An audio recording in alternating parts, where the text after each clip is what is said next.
Welcome, governors. Today we welcome Mr. Kevin Zimmerman to our studio. Mr. Zimmerman is a 15-year resident of Port St. Lucie and a candidate for the District 1 City Council seat. He has experience in sales, management, logistics, and operations, including 10 years with UPS. Mr. Zimmerman's 13 years owning and operating a transportation service exposed him to the growing traffic problems we all witness. Mr. Zimmerman serves as a volunteer captain with the Port St. Lucie Police Department's Community Patrol Program and also volunteers with the Sheriff's COP program. He's a graduate of Port St. Lucie University and the Port St. Lucie Citizens Police Academy. Kevin, welcome to Govern Your Shit. Kevin, you claim to be an outsider, which is appealing to many voters. As the saying goes, disruption comes from outside. Let's begin with a very shallow dive, because that's all that's needed. You do have ties to Port St. Lucie. I just told our audience what those ties are. How do you describe yourself as an outsider with those ties? Those are volunteer programs. My connection is primarily with the volunteer coordinator. I have no access to those offices. For example, if I go into the City of Port St. Lucie Police Department and I want to talk to somebody, I have to go to the phone and say I'm here to see so and so. I don't get run of the building. I've met the chief, have not sat down with him or had any kind of personal conversations. I have no personal relationships with anybody there at the police department or the sheriff's department. I've met Mr. Del Toro. I met him when he was the chief of police, so he would know my face because he attends volunteer. They do a once a year appreciation party or luncheon, if that's what you want to call it, and he'll show up and speak and shake people's hands. But I have no personal relationships with anybody at either of those departments. Mr. Zimmerman has not been provided with any questions in advance, and he has brought his own camera to record this as well. That opportunity is afforded to all the candidates that elect to be interviewed. Okay, Mr. Zimmerman, some questions about your YouTube post of about 2 weeks ago. You stated that you wanted to bring common sense and independence and accountability to City Hall. Do you recall that? Mm-hmm. Okay. Independence from what and from whom? Who are you seeking independence from for City Hall? I think the best way to describe that independence is I'm not connected to anybody at City Hall. I'm a candidate that's independent of any political connections, political backing, political relationships. I'm just another person in the community. So you're really not making reference to City Council as an institution as receiving independence from Tallahassee. No. Okay, so we're not filing any articles or declarations of independence here. Okay. Now, you mentioned smart tax reform.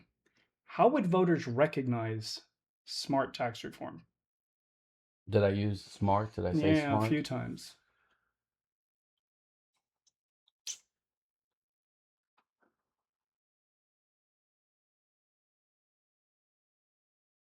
Would you like me to clarify the question? Yeah, would you please? What metrics are you using to separate tax reform in the middle, smart tax reform to ridiculous, irrational, batshit crazy tax reform? I don't understand what the modifier smart tax reform means. There's tax reform. Some people consider it good. Some people may consider it bad. What, in your opinion, how do we determine as voters what smart tax reform looks like? I would say that's tied to common sense tax reform. Common sense decisions that include the residents' thoughts, and Hmm. looks out for the residents' best interest, not the best interest of builders or What the heck is contractors. common sense then? I don't know what the term means. I really don't. Common sense. I can bring 40 people in a room, ask them one question, and they all think they're exercising common sense. How do you split the difference? Let me see if I can cite an example.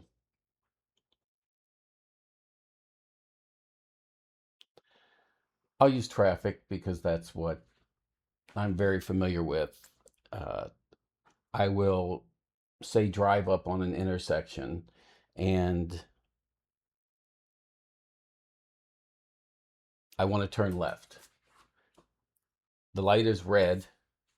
I can see a half a mile down the road that there's no oncoming traffic.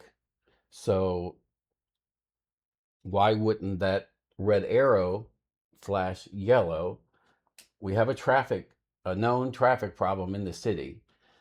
So common sense and smart decision would say, why don't we make that arrow flash yellow or just disappear so I can make that left turn and keep traffic moving rather than sitting at a light for no reason when there's no traffic coming, when it's very obvious. You can see there's no safety issues. You can see a half a mile down the road.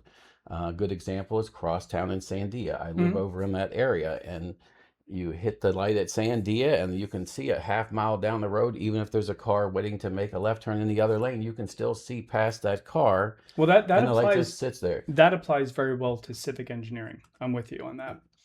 I'm assuming there's some kind of cost associated with that luxury, that those lights need to be adjusted, modified, otherwise they would already do what you're suggesting. And there are intersections that have those lights and they're cool. How do we apply that to something as nuanced as tax reform?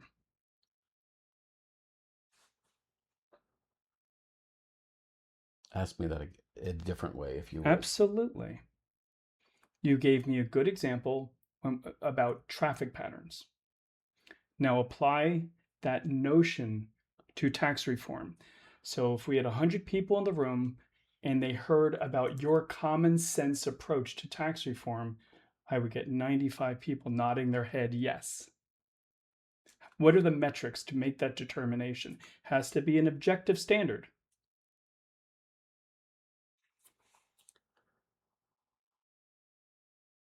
I have to think about that. I'm not sure how to answer that question. I appreciate your honesty. Now, you also mentioned special interests in political circles. Specifically speaking, that's a strong allegation. Who are these special interests and political circles that have been influencing city races for years? Who are you talking about? Put an address to that. I wouldn't want to go out on a limb and say years. I can say what I've observed in this race, in this election, and all you have to do is go to the. No, I'm not asking for all I have to do. I want you to identify it. I want you to put the address on it. Don't make me do research. Your statement on that YouTube post states that there are special interests and political circles that have been influencing city races for years. Who are the special interests? Conversely, who's in that circle that you're talking about? I don't recall saying for years. Okay. Again, I'm talking about this race because this is the race I'm focused on. Well, Where I started was with campaign reports, and I can see, and anybody that wants to look can see that. I don't know if I should use names or. that's entirely up to you, sir. Well, it's the truth, and I'm stating facts. You can go, for example, to Eric. I don't know if I'm going to say this properly. Rankenis. I have a hard time saying his last name.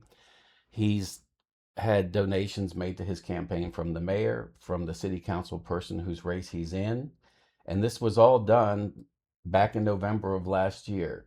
So, in my mind, common sense would say if I really want to elect the best candidate, why wouldn't I wait to see who's in the race and then evaluate each candidate based on what they bring to the table.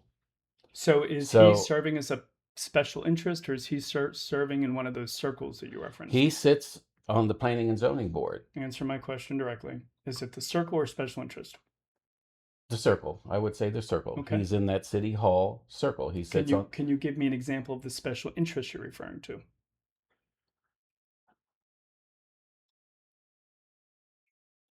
the special interests, I would say, would be builders and contractors. I would consider those Can you put a special name? Can you interest. put a name to those builders and contractors for us? Not, I cannot put exact names. I know that you can go to the campaign reports and you can see the builders and contractors that have donated to both his campaign and my other opponent, Rick Meltzer's Have you ever campaign. looked at those campaign Oh, reports? yes. And who's on the list? I don't have names I can specify. Okay. If So, I had so known I was going to be asked, I would have printed them out and asked them, but fair enough. they're on there. I can assure you that if you go there, you'll see builders and contractors donating to their campaigns. That is a fact. And I'm Mm-hmm. not going to sit here and pretend I know names and start naming off companies, Mm-hmm. because I was looking more at the donations and where they were coming from, not trying to put out, um, not try to badmouth or make a company or organization look bad. I mean, they're out looking for their interest. I can name one. I think it's called Miami World Realtors. Okay. They're in, they interviewed the candidates, three of us. I think. I mean, I don't know who showed up. Um, they wanted to give their endorsement. They are one of the largest real estate organizations, I believe, in the world, Wow. and they've chosen to endorse Rick Meltzer, and I believe there's $1,000 donation that goes Mm-hmm. along with that endorsement. So I would say they're not doing that just to be nice. I mean, I don't think there is any such thing as a free lunch or you get things for free. So I think that's something that people need to look at and consider. When that person, if they're elected, gets in office, who are they going to pick up the phone for first? You or Well, I? so the question is, will they be beholden to Yeah, these I interests? think common sense would say that there nothing comes for free, and at some point, uh, there's. I'm trying to think of the right way to phrase it. At some point, your favors come back to you. Mm-hmm. You know, your payment becomes due. I guess if that's not the exact. The roosters come home to nest. Yeah, that would be a good way to say it. we Uh, can we can sit here and generate a bunch of I'm not going to maxims. sit here Uh, pretend to be the most articulate it's person. Uh, I don't think anyone's gotten any issues here. Okay. Can you provide us with one initiative in the past 6 months you would have voted no on? oh yes, the Let's hear it. stadium, The stadium, the 6,000 seat where proposed soccer soccer stadium stadium. at Walton and One. To be clear, I'm not against soccer or sports. I'm not against a stadium. I just don't like the way. Kevin Zimmerman, opponent, soccer opponent. In fact, I watched not all the World Cup, but I watched the U.S. games and I watched the final game. So, what is your Uh, issue with the vote on the stadium? I want to see if I can get the dates correct. I Mm-hmm. believe it was announced to the public on or around October 13th, and then they voted on it on or around and had their first public meeting on or around the 22nd. My, I'm opposed to it because of the way it was done. Uh, in fact, I was out. They have a market at Walton and One on Sundays, Mm-hmm. and I was out getting signatures for the to get on the ballot. And I was talking to people there. I asked, well, where are you from? Oh, I live back here, or I live right across the street. And I would say, what do you think about this 6,000 seat soccer stadium they want to build here? And people would literally look at me, what do you mean? I don't know anything about that. I said, you live here. you don't know anything about it. Mm-hmm. I said, well, they're going to build a 6,000 seat soccer stadium here. Uh, so I think the way it was handled, this is why it's important who you put in office, because those people are there to represent your interest. People would say, why didn't they put that soccer stadium to a vote? That's not how City Hall works. You mean by vote? You mean by referendum? Yeah, by putting it on the ballot and say, do you want a soccer stadium or not? That's not how City Hall works. You put people in City Hall to make those decisions for you. Right. You can't change that. What you can change is who you vote for, and what City Hall can change is how they interact with the public. I don't think there was much transparency there. In fact, in a very short time, they got over 2,000 signatures on a petition against it. So you think there was a lack of I think it was pushed transparency, through. lack I of think an it was pushed through. but not with the, but they didn't violate any rules. No, they didn't violate any rules, but I just think it was shady, sketchy, the way they pushed it through. Doesn't feel good. It doesn't feel good. Okay. And if residents don't know that live right around there, then something is off. But nobody's filed any injunctive relief actions in order to stop it based on a rule violation. No. So no. So they followed the rules. They were aggressive pushing it through, perhaps. They were aggressive pushing it through. I don't think the public got enough notice and enough time to voice their opinions. Do the rules provide for enough notice? Because it sounds to me like you're saying they don't. Or maybe the type of notice, the medium employed, is insufficient. Because I'm guessing it was published in a newspaper or something. Yeah, I think everything is, public notice, but it's like a piece of real estate on the corner. Who really pays attention to that public notice sign until you see what's being built there, right? That's just human nature. Sometimes then it's too late. And then it's too late. Right. But something that's going to affect the neighborhood like this. You want them to go on Twitter or Facebook or something and put an announcement? And not everybody's on social media. So how do you reach them without using automated phone call dialers that everyone hates?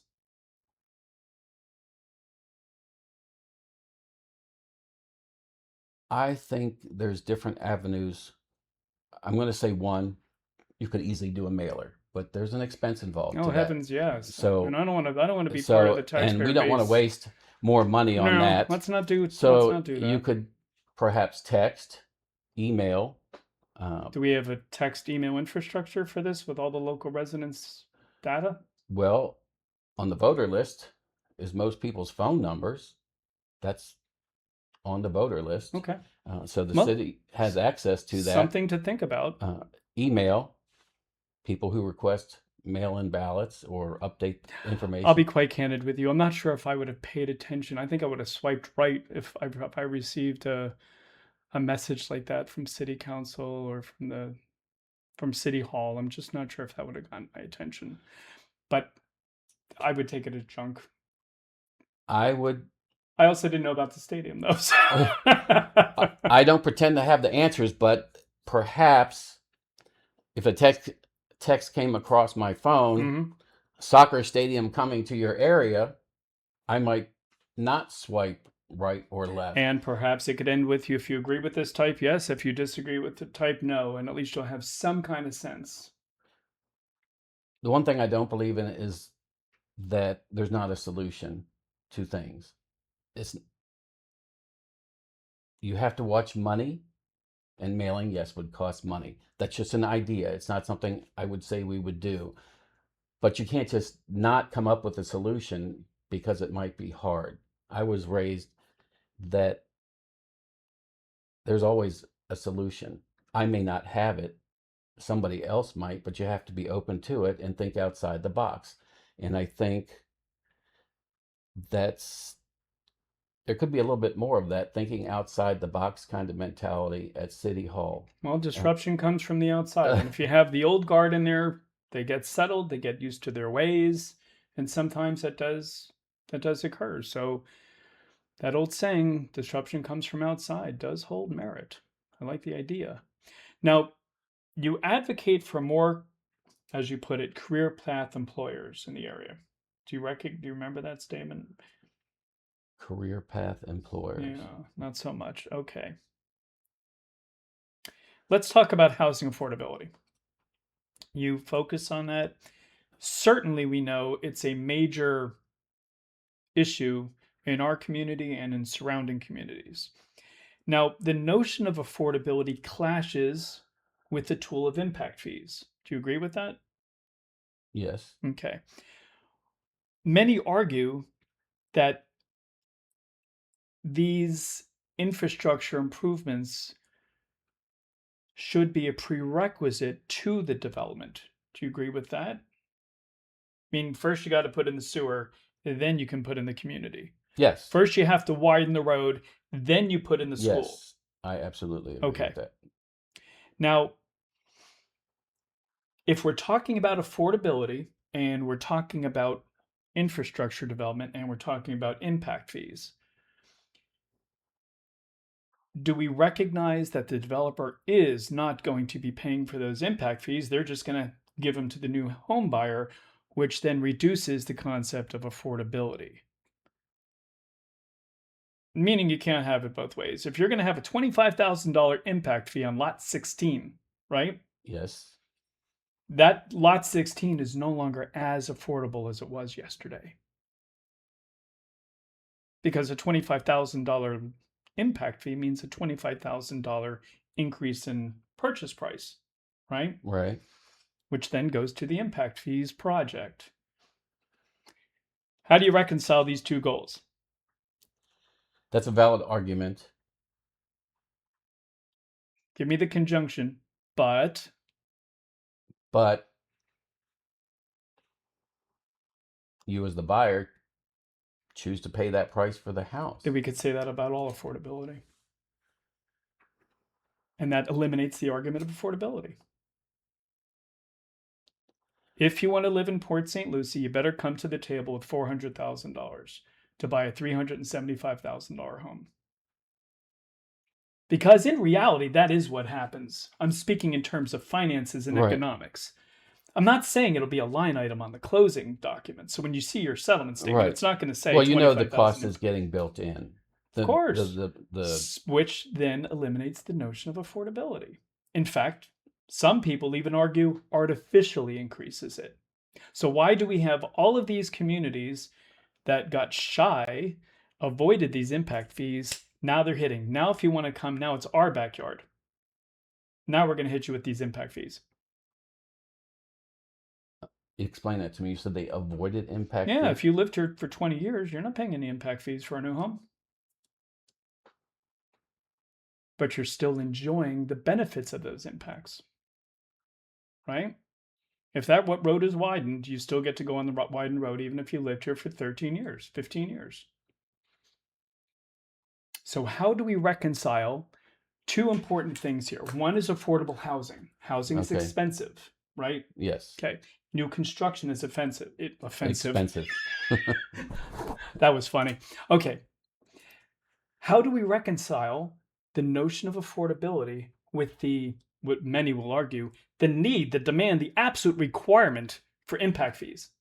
Because we're theoretically overpopulated when we consider the current infrastructure. How do we reconcile those two concepts? I don't know. I don't have a answer for you right now. Do you recognize the issue? I do recognize that. That's a very valid argument. But I wouldn't let that stop me from trying. Trying to do what? Make housing affordable, do something. Well, making housing affordable, the only way we can make housing affordable is by building moderately low cost housing. Now, there's plenty of houses in this community that are extraordinarily expensive and they're gorgeous. And I think they're wonderful for those that live in them. Absolutely wonderful. But every new home buyer gets hit with those impact fees. I believe there is, I don't know if it's the right word is agreements or built into some of these new home developments or apartment complexes that X amount of properties or homes be set aside for city workers, first responders, low income people, that a certain amount of these properties are set aside for those people? Let's talk exclusively about the middle class. Do we recognize that if your home is hit with this impact fee, and the value of X I'm using is $25,000, it could be anything, Right. that new buyer is paying that extra, that artificial increase, They are.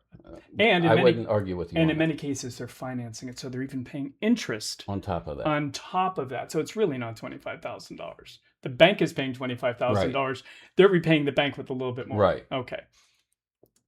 How do you reconcile one cause, which is keeping these houses affordable, with the second is we need money for infrastructure? Which is more important? Because you're not going to have it both ways.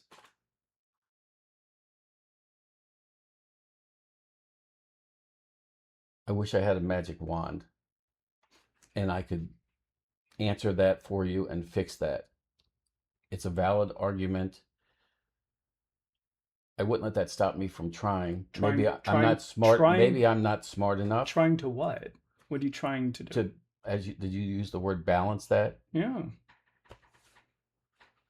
I'm probably not the person. I'm probably not smart enough to figure out the answer to that, but I bet there are people that can. Either way, that impact fee is going to increase the cost. It is. So I mean, we could probably bring Sir Isaac Newton into the room, and I don't think he'll be able to resolve that issue. Well, I wonder if there's not some kind of offset. All very sound questions. But then if you're offsetting the impact fee, let's say on taxes, somehow, somebody's still making up for that write-off. Well, we get already a lot of money from the state. Which is still our money. For roads. Which is still our money. Somebody is still cutting that check. The state of Tallahassee doesn't have any cash. They have our cash. How would I? So if you give somebody a tax deduction, right? Let's say somehow or another they can offset their federal income taxes. And I don't know the mechanism for doing that. Now the US taxpayer is indirectly subsidizing that write-off.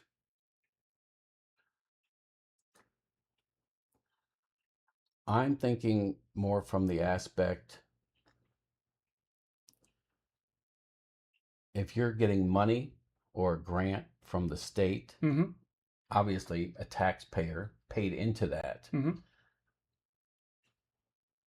But if we get a grant or money from the state to improve a road or widen a road, we don't get a tax bill next month for that. We sort of already paid into it. Without transparency.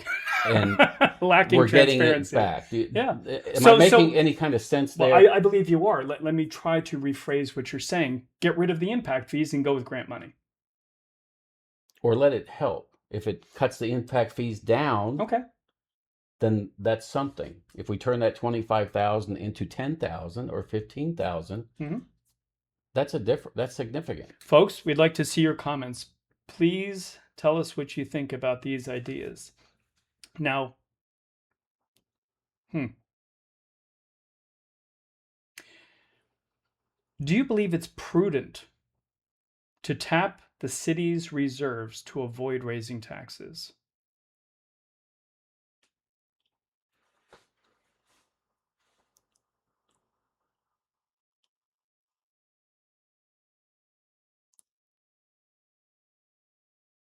As a temporary measure? Once those reserves are tapped. Are we talking about Amendment 3 or once those reserves are tapped, they don't just grow back. So whether it's temporary or permanent, I don't see how it could be permanent, right? Because once you spend the reserve, there's no money left to spend. So I suppose by the nature of a reserve, it has to be temporary. The value of X, whatever X equals. So do we use wait, I say we, I'm saying the residents of Port Right. St. Lucie. Do we tap into the reserves, making it or whatever reduction that leaves in the reserves or zero number to avoid raising taxes? And Oh, then there's nothing left. is this in reference to Amendment 3? It's in reference to whatever you want to make it in reference to. Why you spend the money really isn't my concern. The question is, should we raise taxes to avoid spending reserves? No, no. I think Leave the reserves? leave the reserves. It's just like you would do in your own home budget. You should have an emergency fund, and whether it be a hurricane or some other emergency issue. Could you imagine having that kind of reserve in your Yeah. I mean, that's a beautiful way to live, let me tell you. But I'm not for any kind of tax increase. I believe there's waste there. Could I put a finger on it right now? No. But that's why I've said since I started campaigning, the first thing I would advocate for is a line by line audit. You can call it a forensic audit of the books if I'm elected, and then see what's recommended. You know, they came in and found, I believe it was $42 million in waste at the county level. Okay. When they, Mr. Blaze, I don't know his full name, came in and was auditing the counties around the state and finding all this waste. I don't think it's just the counties. I think there's a lot of waste in the city. And we've had people in office now for 2 and 3 terms. And I think it's easy to get complacent. It's easy to just go with the flow. And would you support term limits? Yes, absolutely. For city council, for mayor, all the above? For all the above. All the above. And how many terms should somebody be allowed to serve? I think 2 terms, 8 years. If you can't make a difference in 8 years, then you're probably not going to make a difference in another 4 years. I think 8 years is a good number. If a proposed development satisfies every legal requirement, but our neighbors living nearby that development proposed site oppose it, and their opposition is reasonable, how do you decide who wins? You don't. Well, you're voting. You have to. This is your job. Well, it's not about being a winner. Go on. Is if you, like you said, they've done everything by the book. That's the idea. Then City Hall developer wins. City Council has no say-so over that. I can listen and understand that you're unhappy, but if they're doing everything by the book, the City Council can't come in and do anything about that. So you don't touch it. But that's not just to protect the developer. That protects private homeowners too. If you have rules in place, they're not just to protect the developers, they're to protect you and your personal residence. So those rules, if people are following the rules. Are we talking about the same rules that didn't provide adequate notice to those living by the stadium? Because that's what I'm hearing. I'm hearing some people may need to change the rules because they didn't receive adequate notice to learn that there's a stadium going in their backyard.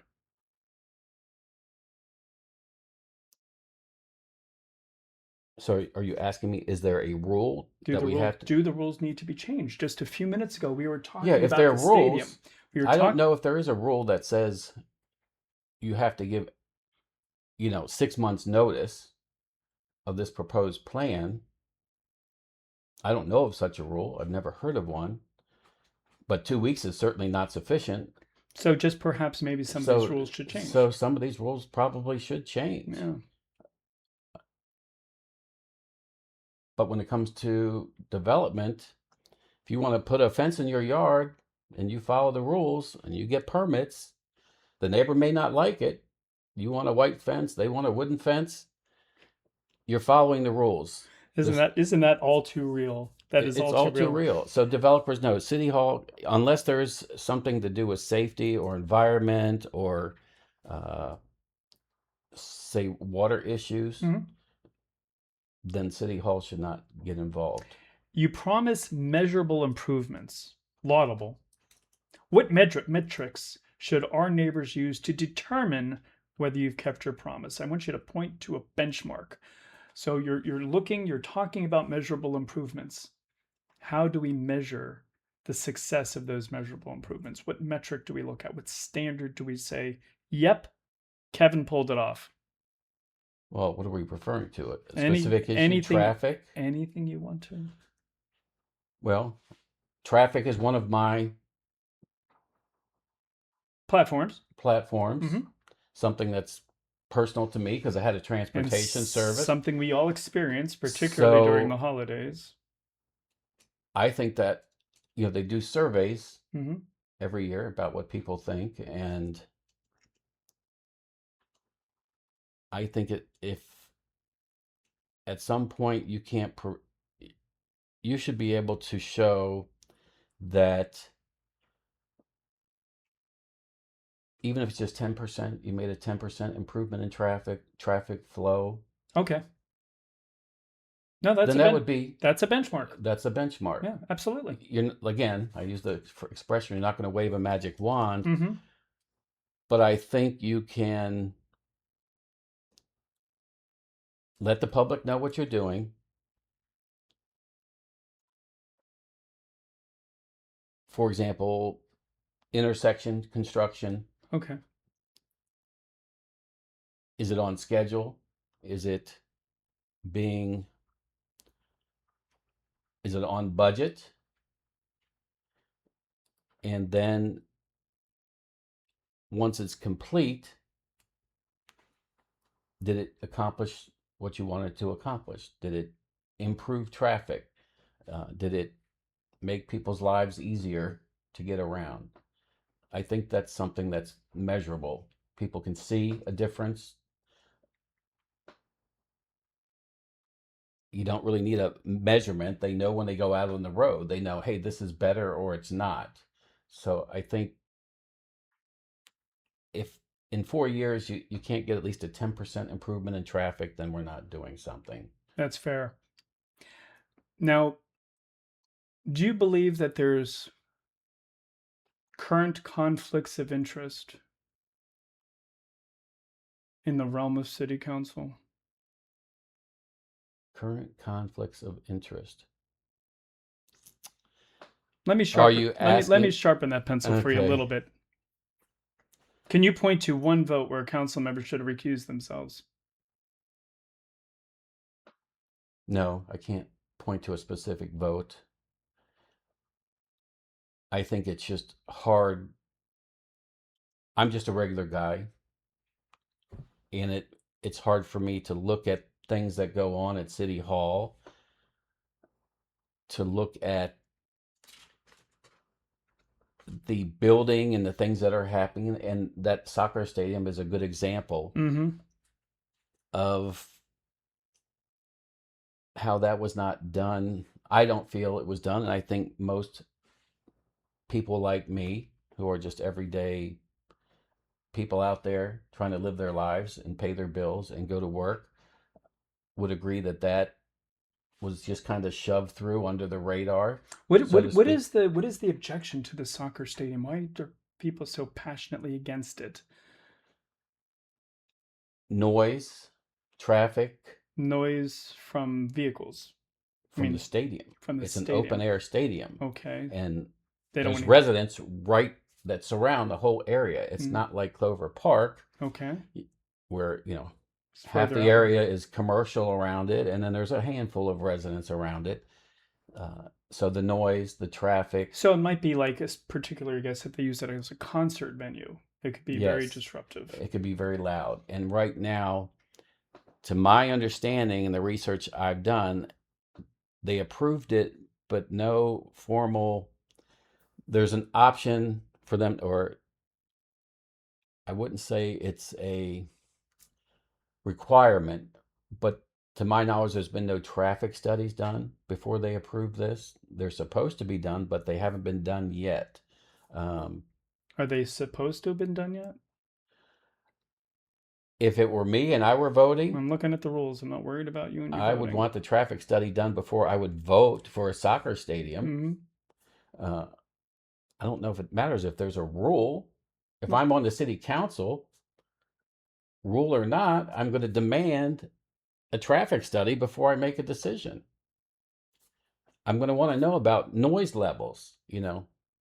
I'm no noise expert on decibels, but I want to know, how the noise is going to affect the surrounding area.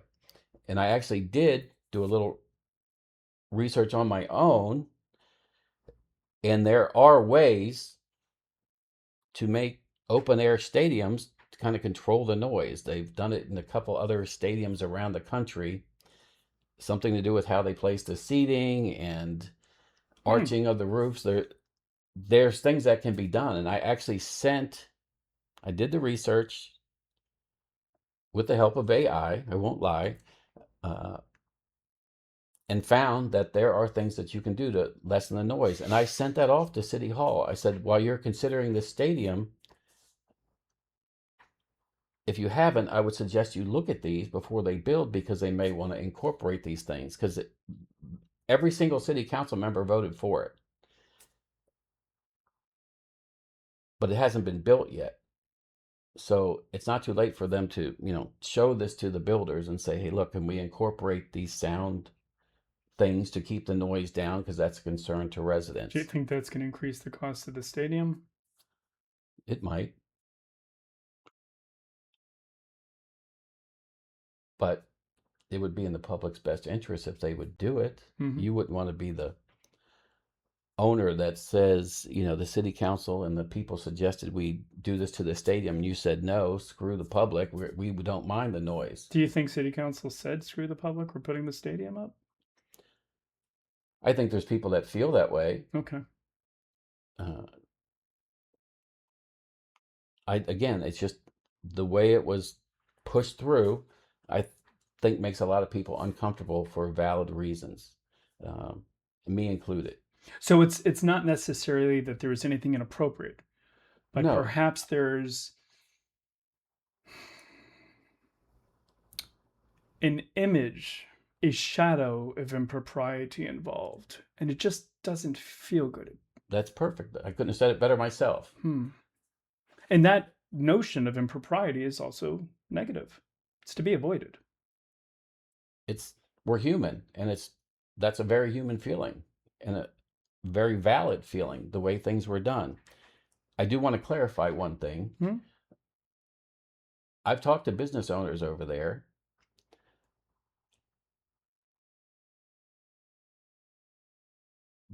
A lot of them are happy about the stadium because it's going to bring people to their business. And I understand that argument. So we're talking about restaurants, bars, things of that nature. But there's some local shops over there that want the influx of people to help their business. Sure. And I understand that.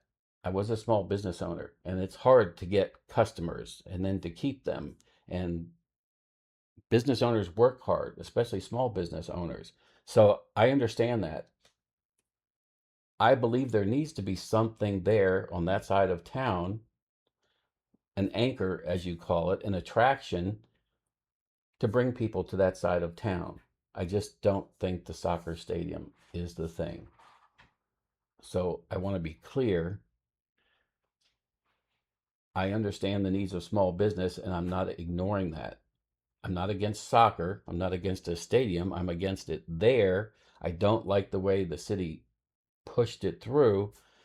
I just don't think that's the right spot for that. Where would you put the stadium? Do we need something there for the community? Yes, because I live over on that side of town, and we don't want to come over to tradition to go out to a nice restaurant or to have something to do.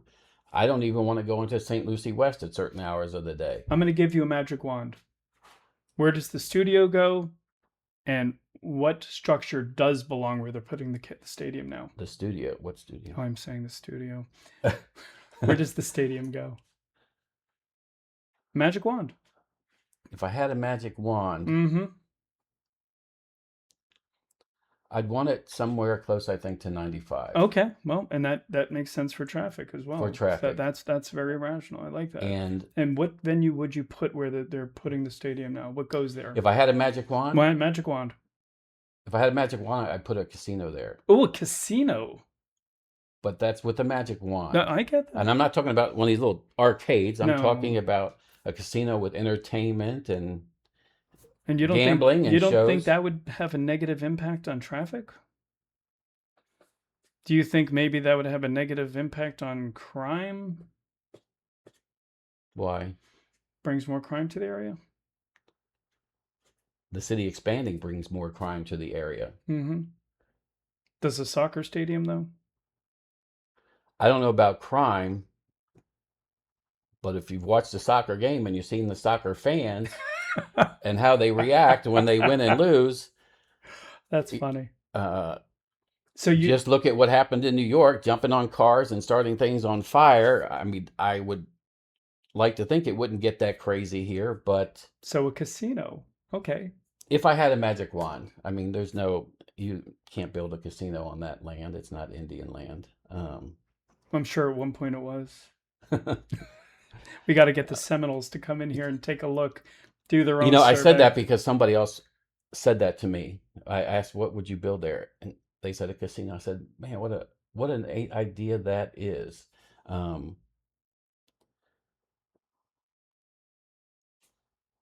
I when I moved here from Palm Springs, California, Okay. and from my home, I could go 10 minutes this way or 10 minutes that way and be at a casino. Hmm. And I didn't think it brought crime in. And if I wanted something to do, I could go to the casino, I could eat, I could watch a show. Wasn't even much of a gambler. I'm too frugal for that. But there's always something going on and it's very lively. Mm-hmm. Um, and in fact, last night I was just thinking, what if you could put something, and I don't mean gambling, but something there like a mini Las Vegas kind of thing where, and when I say that, I mean where there's activity, there's energy, there's things to do, and everything doesn't shut down at 10 o'clock at night like it does for most every place else in Port St. Lucie. Something where people can go. And I'm a nighttime person. I'm not out to get in trouble, but I'd like something to do besides sit there and watch movies at 11 o'clock at night. I would go out and have a coffee or dessert, uh, and just to be around people. I think the city center, I think the city place or city center that they have down in West Palm Beach works well. Could it work there? I don't know, but I think it's worth the idea. Again, I don't claim to have all the answers, but there's something that can go there, and it doesn't have to be a soccer stadium.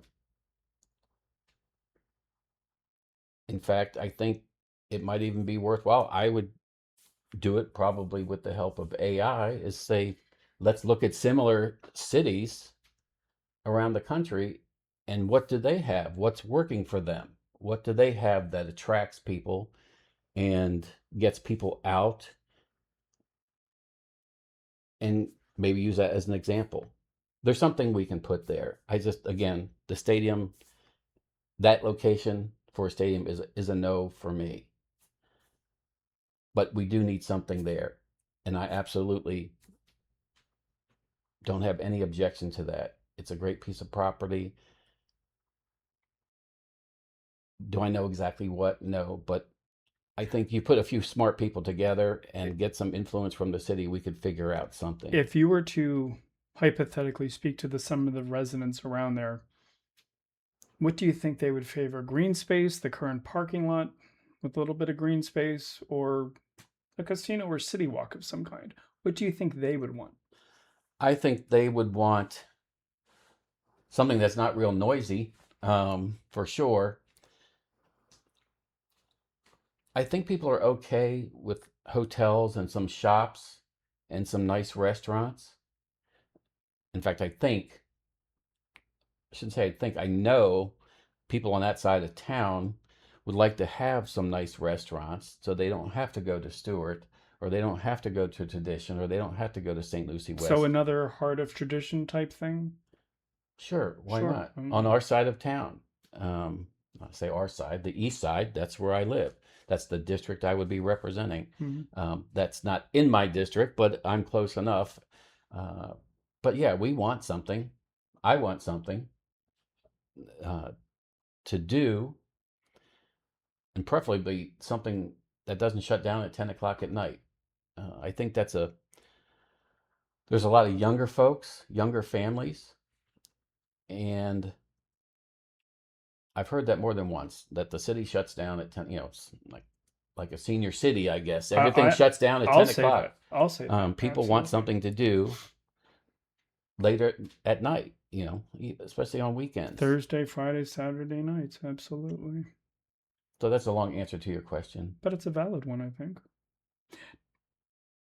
Let's talk about this notion of the appearance of impropriety.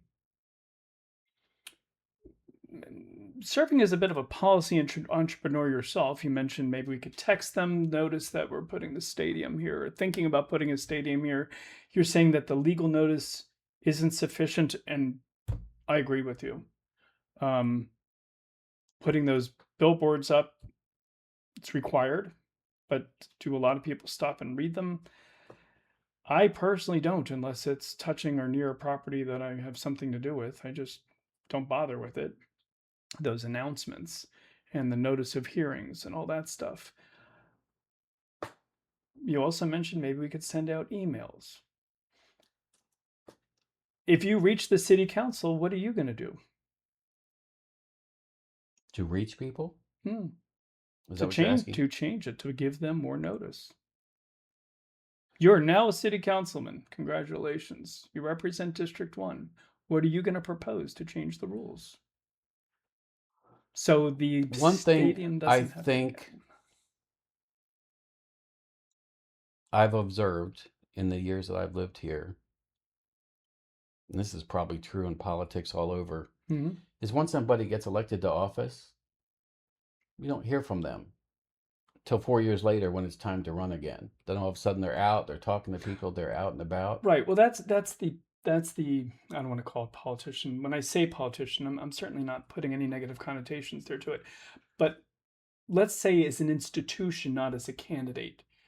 How would do you predict? What do you forecast? How would you like them from the land of they, whether they're bureaucrats or elected officials? And when I say bureaucrat, I'm not using it as a negative connotation. How would you like them to put the public on notice of things so we don't again see people saying this stadium came out of nowhere. I blinked and it happened. As a policy entrepreneur, what would you do? What would you propose? I think some of these are already in place. I believe the city has a Facebook page. Was I this believe they're on Nextdoor. was the stadium on it? I don't know. Right. I'm not a big social media person, which is why I'm probably a good person to ask, because I'm not on social media. I am now because How did you find out about the stadium? huh, that's a good question.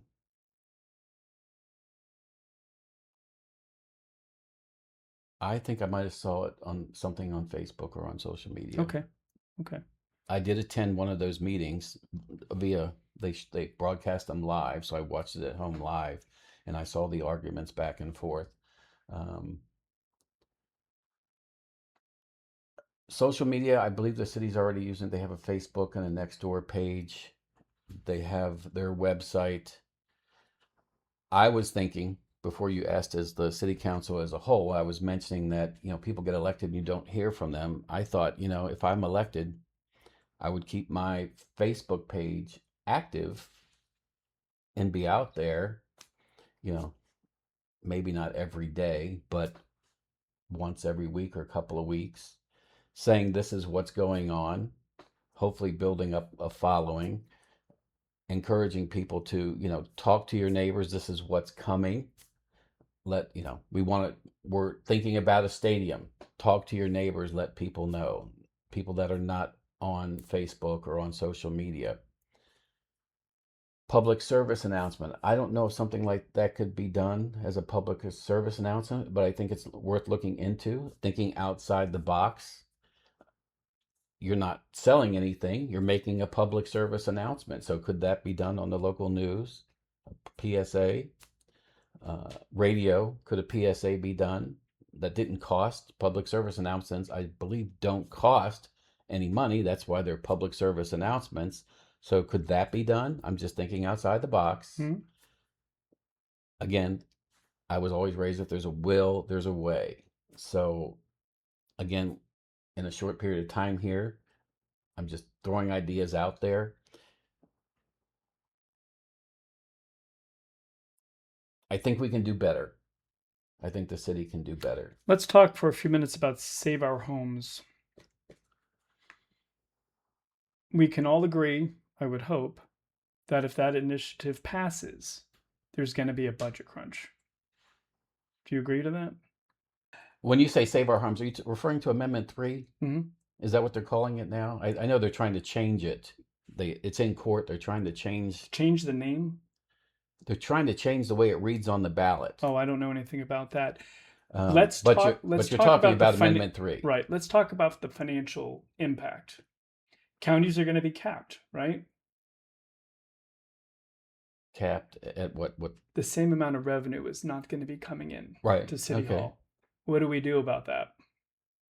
Well, that's where my line by line audit comes in. Forensic audit comes in. Okay.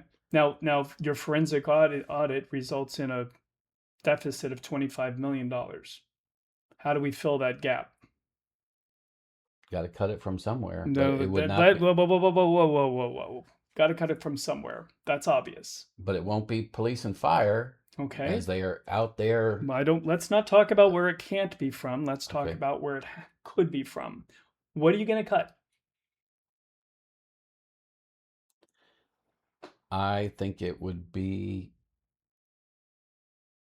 irresponsible of me to just start throwing out departments or Well, I'm not saying we throw areas. anything out. I'm saying we've known this problem is coming for quite a while now. Presumably, you've had time to look at it and think about it. Okay. Now, we know $1 can't be spent twice. Right. So if you have $1 and you're limited to that $1, something's got to get cut. Something is going to take a hit. You can't maintain the level of service with less money. In fact, if anything, one would argue the inflation alone causes an increase. What cut? What gets hit? What gets hit with that? Again, I think you're asking me, like, do we go into the I'm asking for real numbers. I'm asking for a real location. That's what they're asking for. Because a lot of politicians, candidates are saying, well, we got to take a look at the budget. And we're saying to ourselves, how long have you been running for office? Can we go to City Hall right now and look at the budget? When are we going to start thinking about this? Are we going to wait for it to happen and then panic and then, as they would do in the Senate, issue a continuing resolution to make this go because we don't feel like addressing it? We don't want to punt it down. What are we going to do about this? Revenue is cut. Are we going to raise taxes somewhere else to make up for that? Are we going to reduce services? I can't see any middle ground between those. You cut taxes, you have to raise taxes. You have services, you either maintain the services or you reduce the services, or a combination of both. You raise taxes a little bit and you reduce services a little bit, but at least you have a balance. It has to be harmonic. I'm convinced there's waste. So trim the fat. Trim the fat. Okay. And do you think there's that much waste? I don't know that, but Okay. I can tell you this. The 26-27 budget proposal Mm-hmm. recently came out, and it's 640 pages long. Uh-huh. So I haven't had time to go through 640 pages. So that's why I say it would be irresponsible for me to try to point at a department or an expense and say, well, we can cut this and that. At what point can the And voters expect you to know? now, if elected, Mm-hmm. this budget will get voted on in September. Mm-hmm. The new council wouldn't kick in till the third week of November, if I'm correct. So the budget will already be done. you can't change that budget. You can amend it. We can make amendments to the budget. It happens all the time. And that's where, in my mind, the right thing to do would be to do that audit, see what it comes back with, and then go make those recommendations, follow those recommendations before you start cutting the fat or trimming the fat. That's a place to start. Mm-hmm. Now, where do we go after that? Until I'm in office and I can, as the mechanics say, get under the hood. So you're looking for voters to trust that you're going to make the right decision before you sit down. I guess that's fair to say. Okay. You know, I am. I'm asking you to put me in office. I'm asking you to trust me. I'm asking you to let me be your voice. Do you think it's a reasonable expectation for them to want the answer prior to you taking that seat? Here's what I'm hearing. Nancy Pelosi looking at a bill, and we've all heard her quote, well, we have to pass it to see what's in it. Well, now it's too late, right? We've already passed it. Well, now we have you sitting in the city council seat and you're looking at this and you're making decisions or evaluations the voter doesn't like because we delayed the issue. Do you see the difference between those two concepts? Are we really delaying the issue? Because like I said, I have no control over the budget. Will be passed by the time anybody gets in office. Right. The delay in the issue is what's your decision? Reduce services or increase taxes or both? So whether it's Project A or Initiative B or Construction Site C, what's going to be impacted by the reduction? Because you already said police and fire can't be, and I think that is the only responsible measure, right? Right.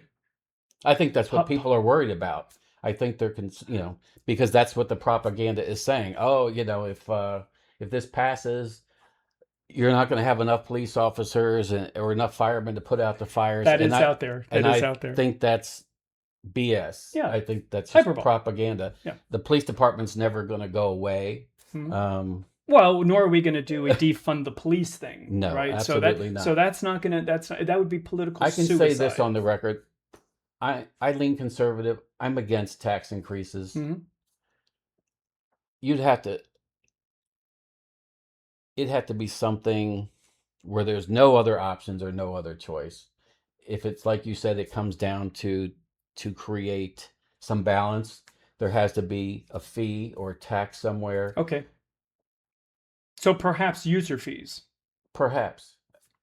But I'd have to be convinced. I'm a pretty frugal person, period. And I would take that same frugalness, if that's a word, mm-hmm. to the office. Before I ask you or any other citizen out there to give up more of their money, you'd have to convince me, and I guess some people call me a tightwad, you'd have to convince me that it's in the best interest of the residents or the voters. So can I sit here and say or promise there will never be a tax increase? I can't do that. I would never promise that. I can promise that you're going to have to fight tooth and nail to get me to approve one. But I truly believe that we can trim the fat, using your words, that there's waste out there. And if we have to put off something, this came up, I was doing some research. This city puts on, and there's nothing wrong with it, I think it's good, a lot of festivals and community events. Mm-hmm. And I think something that came up in my research is that they're spending a couple $1 million a year doing that, just as an example. I'm not against festivities and festivals and cultural experiences, but that may have to be something that's cut back. Maybe limit it to major events, get more local sponsors to help support those kind of things instead of taking it out of the city budget. And that's just this is a small example, but again, traffic is always, to me, is always going to be the most important, at least right now. So if I'm looking for cuts, I'm looking for things, I guess, as an analogy, it's like myself, if I have to cut back on going out to eat, going out to restaurants, I'll do that. So I guess what I'm implying is that I think there's probably cuts that you could make that aren't going to affect people immediately. So more discretionary in This, nature. that's a good word. Thank you. Yes, that's exact way to put it. Discretionary cuts, nothing that's going to hurt people on the surface. Maybe it's something we wanted, a new park or Well, something, but we put that it off. always hurts people on the surface because when we have discretionary funding cuts, wherever the funding was going to does get hurt. Well, if we put off, as just an example, a new playground, Mm-hmm. that's not going to make people in that community happy that we're putting it off. And all the construction workers and suppliers aren't But going to get paid. I bet it'll make the taxpayers happy that they don't get a tax increase. And I would say that outweighs the struggle is real. The struggle is real. So Yeah. it's a good question. Those are good questions, and I appreciate you asking them. I wish I had all the answers in a magic wand. To be perfectly candid, I don't think it's possible to come to this table with all the answers. If everyone had all the answers, we wouldn't need to be here. We're here to ask the tough questions. Perhaps some questions people don't anticipate. And I bet people out there, and I feel it myself, I might be struggling a little bit because I don't want to mislead. We talked about this. I'm a thinker. Sometimes maybe I overthink, but I think that's important. I think you want people in office that take the time to think decisions through. That just don't make decisions off the cuff. Let's go with the softball question. You don't have to do that. No, I want to do it. I want to do it. Trash pickup. Maintain 1 or go to 2? Which do you support? Neither. You want no trash pickup? No. Actually, if you go to my Facebook page, I did a post thinking outside the box. Okay. And it's been done because I researched it. Mm-hmm. And I think FCC, who is our trash pickup in the city, is already doing this in other cities. And again, this is just, I'm not saying I'm going to do this. It's just an idea, is a once every 5-day pickup. So you actually get 2 extra pickups a month. But you have to count the days instead of knowing which day of the week. Yes, for God's sake. Yes, that's the reaction. That's the reaction I've gotten. Oh my gosh, I got to remember what days now. I got to take out the trash. I know it's a lot. I'm just thinking. I made this post, and Are you going to send us a text to tell us when to take the trash out? Because I'd really appreciate that if you adopt this rule. No, I think we'll shoot up fireworks or send skylight, write messages in the sky. The bat symbol or something like that. The bat symbol. This is your trash day. Yeah. Yeah, because that would drive me crazy. I'm just trying to think outside the box. I applaud you for doing it, but I couldn't handle it. I made this post because I wanted to get feedback, and I just wanted to see how people would react and let them know that I'm willing to think outside the box. Mm-hmm. Now, I live with myself and my 2 dogs, and once a day works perfectly for me. I mean, once a week. I'm sorry. If you have a family with 4 or 5 kids, or even if you're just a couple with a lot of pets, I have a neighbor, got 5 or 6 kids living at home, and they put out 4 or 5 trash cans every week. I can understand them not wanting the smell and the bugs and the flies. And particularly if you have to keep, in many HOAs is the case, particularly if you have to keep those cans in your garage. I didn't know HOAs made. I don't live in an HOA. I know they're very strict. But in the city, you have to keep them out of your front yard and on the side of your property. That argument, though, does carry a lot of weight because people don't want the trash sitting in their garage. So there's 2 sides. So you're like there is to everything.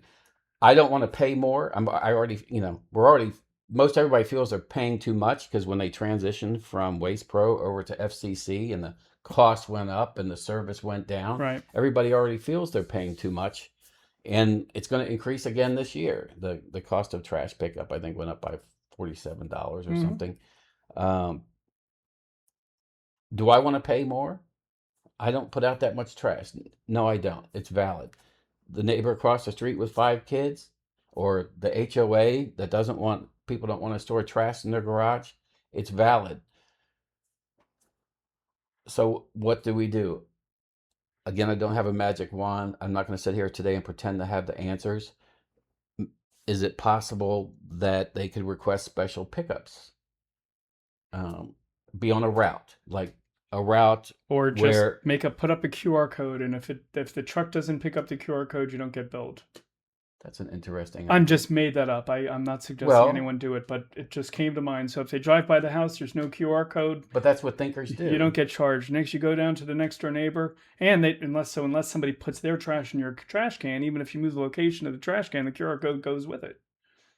That is an amazing idea. Okay. I never thought of that. But that's why Okay. you Well, get thinkers together. if you employ this idea, I expect a quarter at Some least, sort of royalty or something. some kind of royalty. Yeah. Okay. Well, that's what I was trying to think of is how would you, Well, they know when you go through a toll booth, right? They have some kind of reader that reads something from the land of somewhere. So maybe we employ some kind of well, technology. that just goes to my point. Mm. If there's a will, there's a way. It just means taking the effort, and the people at City Hall Something have to worth want to chewing take on. the effort. And so yes, I'm fully aware of both sides of the trash issue, and I can feel for both sides. And we do need to do something. All right, governors, we're back. We needed to take a little pause. I had to hydrate a little bit and didn't want to do it on camera. While we were gone, I spoke with Mr. Zimmerman about some ancillary issues that we could bring up. So here we are. Let's talk about something that I'm undecided on. Flock cameras. Now, we're going to classify flock cameras slightly different from license plate readers. License plate readers will identify a camera on a police cruiser that identifies the status of a car and gives the officer the information they need to determine if they need to conduct a traffic stop.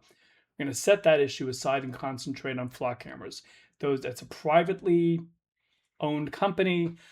Um, a HOA, a city can contract with this company. They put up these cameras. I believe they're solar, if my memory serves me.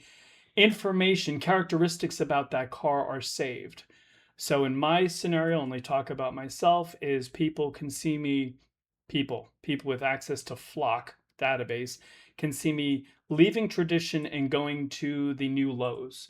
They'll say he drove a white convertible. He went from point A to point B and then back to point A again. That information is available per corporate policy for 30 days. What's your position on flock cameras? I'm on the fence. I think they're useful and necessary when they solve crimes, find lost children, help investigators solve crimes. Anything beyond that, I'm all for privacy and not, what's the word or expression I'm looking for? Not micromanaging. It's a nanny state or nanny city, if that's what you want to call it.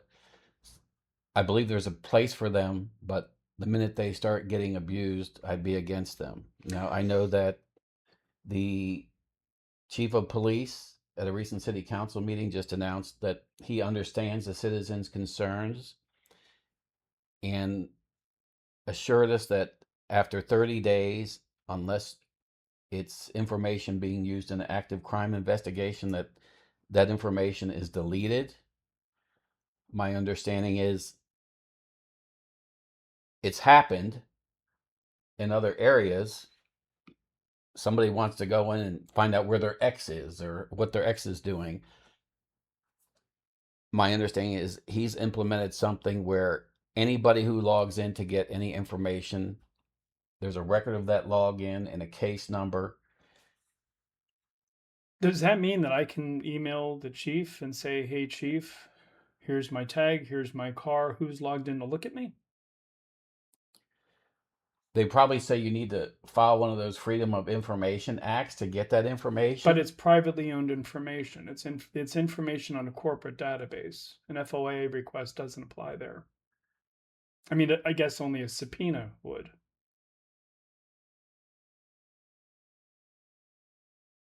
That's a good question.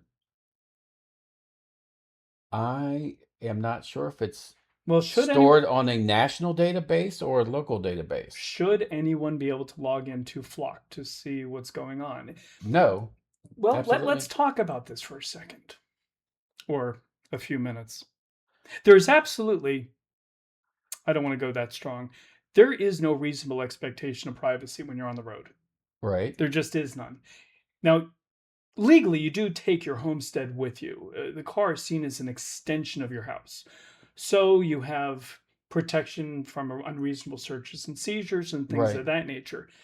But identifying you as being, again, I'll use myself, as me being in my car with this license plate, with this car color, with these features of my car, there's no reasonable expectation of privacy. I'm not entitled to it. You and I decided to go into some major intersection, let's say on Port St. Lucie Boulevard, and just record.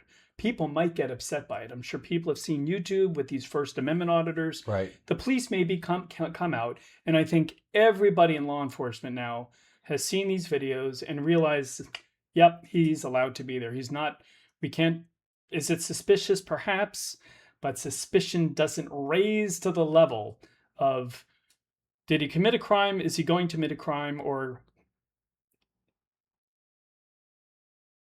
otherwise commit a crime?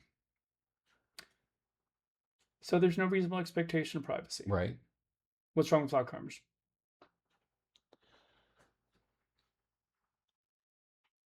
As I mentioned, if they're abused. How would we know they're abused? Let's say that the chief has a login of all the officers and whoever else has access to information. If you don't know who's logged in to look at you, what difference does it make? So I'm not quite getting your question. sure, no problem. The chief has a log of those that have went searching for this information. Right. And they have to have a valid reason on the record of why they logged Or in they to look. violate the rule. But my question is, how would you know as a taxpayer, as a driver, as an operator on your own public roads, whether you've been searched?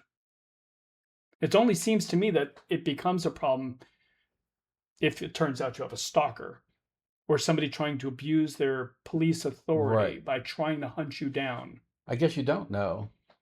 I mean, how would you know? I don't know. I mean, for that matter, why can't everyone, if it's public road and it's public expectation, why can't everyone just log on and look at them? I mean, it might be cool to say to yourself, I want to go to Walmart. Yeah. What's the traffic like? Clickety click, snap, snap, snap. I am now looking in real time or nearly real time at the traffic pattern. But we already have that Where? on 95 and Then certain I don't, highways. I You don't, can, I don't take 95 to get to Walmart. but you can log in and see what the traffic is. Live So- cameras that can see what's going on So on let's 95. do that with Flock. If we can do it on 95, certainly we could do it on Port St. Lucie Boulevard or Meeting Street or anywhere else. Wouldn't that alleviate some of the tension, perhaps? On the surface, you're asking me today, right now, I don't see a problem with that. Okay. I mean, I actually, because we're coming back to traffic again, but thought it would be kind of cool if there was a city app that you could open.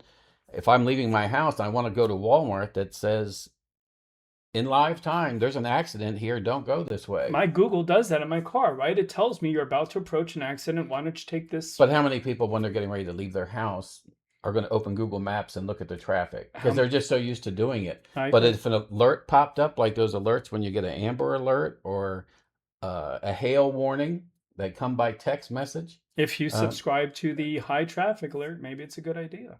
an alert comes up and says, "Hey, there's an accident on, Hazel Road or Route 1 or How Tradition Parkway." how could I get you off the fence to make a decision to say I support flock cameras, I'm against them, and I want them removed? What information do you need to make a decision to get you off that fence? I need assurances that people's privacy is not being abused. But there's You mentioned, no reasonable expectation of privacy. let me clarify. I don't like the idea of a national database. Mm-hmm. I don't know enough, but I presume that this information stays local. Anything that's being recorded and stays on the record for 30 days is in a local database, not a national database. And Meaning somebody from Des Moines, Iowa can't access it to look at what's I going on. hope not. Mm-hmm. Okay. And I think as a city council person, if we were going to consider those, approving those, there would have to be something in writing that, hey, this is a local database. It's not to be accessed unless it's for maybe administrative purposes because an update or upgrade or something needs to be done. But then that person is logged out and or has no more or access. perhaps if a child is abducted, right? Right. Because you can easily see a parent, non-custodial parent, mind you, taking that child across state lines. Well, now it can't be regional anymore. It can't be local. Well, that would be an exception. That's But you'd exactly have what to we're saying. have That reasonable need. reasonable need. So outside of obvious abuse, I think they're useful. Okay. And I think it's not a bad idea to maybe have a way the public can log in and look at traffic. I thought not necessarily a good one. Uh, Let's talk about traffic circles. Now, a lot of people are against traffic circles, and I get it. I really do. Where we live in Tradition, it's at the end of Tradition Parkway, and I've said this publicly before. Prior to the installation of the most recent traffic signal towards the end of Tradition Parkway, historically there have been teenagers, I suppose, racing. A lot of noise, starting at Friday night, resuming in Saturday night, and it's obnoxious to the point that some people have questioned their safety just leaving the community, jumping on the golf cart and going someplace and coming back. Now, true, this doesn't start up until midnight, 1 o'clock, but Lord have mercy, it wakes people up. Absent that traffic circle, racing begins. Are you in favor of these traffic circles, oppose them, or given a specific set of circumstances, maybe they're okay? I think traffic circles are okay. I don't have an issue with traffic circles. And if you're somebody out there that cares about the environment and emissions, every time a car stops and starts, that's more emissions that it's putting out. Okay, I see So where you you're put going. a four-way stop intersection in and have 4 cars stopping every single time The carbon the car. print So increases. if you're an Yes. environmentalist, you're probably all for circles and against four-way or two-way stops. Mm-hmm. I'm for keeping traffic moving, and I think circles does that. I think they've been replacing four-way stops because it keeps the traffic moving, and I think that's a smart thing. The issue becomes with the users. But how do you control the users? You have people that have had their licenses for years that still don't use turn signals. They don't, when they're turning, they don't stay in their lane. They cross over 2 lanes when they were taught these things, or maybe they weren't, but they still make these mistakes. So are we going to stop traffic circles because a few people don't know how to use them or it makes them uncomfortable? I wonder if And again, I don't know exactly how you would do this, but I've always thought there needs to be, well, first, I think there needs to be some enforcement, and it may be asking a lot, and the police department may not like me out there saying this, but I think people, not ticketed, but awareness needs to be created. So if somebody, for example, is not using a turn signal, stop that person and give them a warning, create awareness, let them know they're being watched in the city. I mean, you can't control the entire state, but in the city, stop somebody and say, hey, use a turn signal. I'm not going to give you a ticket this time, but you need to use your turn signal. Or I noticed you crossed lanes, you almost hit that car that was coming out. Or the city loves signs, so you could make a sign that says, when you're looking at it, there's 2 lanes this way and a guy might be coming out this way. So it's actually a diagram of to stay in your lane. They have the diagrams for the circles. Now, whether people pay attention to them or not, I can't, it's like somebody running a stoplight. I can't make them pay attention if they're distracted, which brings up a whole nother thing. Yeah. Distracted drivers. So, all right. Well, but so to answer your question, I'm not against circles. I think they have a useful purpose and they keep traffic moving, and I'm all for keeping traffic moving. Kevin, in a little while, we're going to be leaving the studio. You asked a very cool question. See if I could accommodate you. You asked if I could somehow allow your 2 dogs to join us in the studio, and I expressed the problem that our studio is intimate. It's very small, functional, but small, and it probably wasn't a good idea. So instead, I proposed that following our interview, we'd meet in Tradition Square, so you could introduce the public to your dog. So following this interview, we're going to be doing some editing, and that clip will be included. You get the final word. What do you want to tell them?